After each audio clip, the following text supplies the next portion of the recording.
Tous les âges me diront bien heureux, c'est un premier roman et c'est aussi une saga russe familiale qui débute en 1917 en Russie pré-soviétique et qui va jusqu'à nos jours, qui couvre un territoire très vaste puisqu'on va de la Russie jusqu'en Afrique et jusqu'en Bretagne. C'est une saga de transmission de la violence, en fait. C'est le thème du mal qui est essentiel. Au cœur de ce roman, il y a un personnage, le personnage principal, qui est Ilona Serginsky. Au début du roman, elle est au seuil de la mort, dans une maison de retraite en Bretagne, et elle se met à avoir des comportements très étranges, comme si sa vie débordait, comme si elle était accablée par son passé et qu'elle avait besoin de confesser des crimes. Elle se met à parler russe, son entourage ce qu'elle n'avait jamais fait auparavant, et son entourage est très bouleversé. Elle se met à dire que sa vie a été vouée au mal.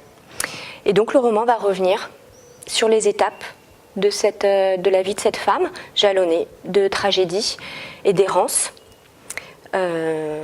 dans un monde à la fois magique, irrationnel, et où la violence tient une place immense. L'expérience vraiment fondamentale, c'était il y a un peu plus que 20 ans. J'ai travaillé dans une maison de retraite et j'ai été absolument fascinée par ces visages au seuil de la mort, là aussi. Et derrière ces visages, j'ai eu le sentiment que je devais raconter l'histoire de ces gens. Une histoire fictive, mais l'histoire de ces gens.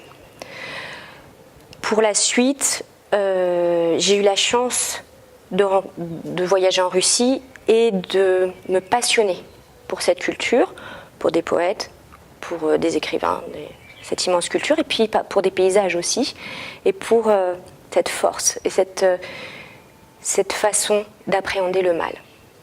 Ça m'a fascinée et j'ai voulu le transcrire dans mon roman. Je pense qu'il y a le poète Osip Mandelstam, qui a été absolument fondateur pour moi. Je pense aussi à Iris Murdoch, qui est une grande auteure anglaise et qui mélange aussi l'irrationnel et le rationnel dans ses romans.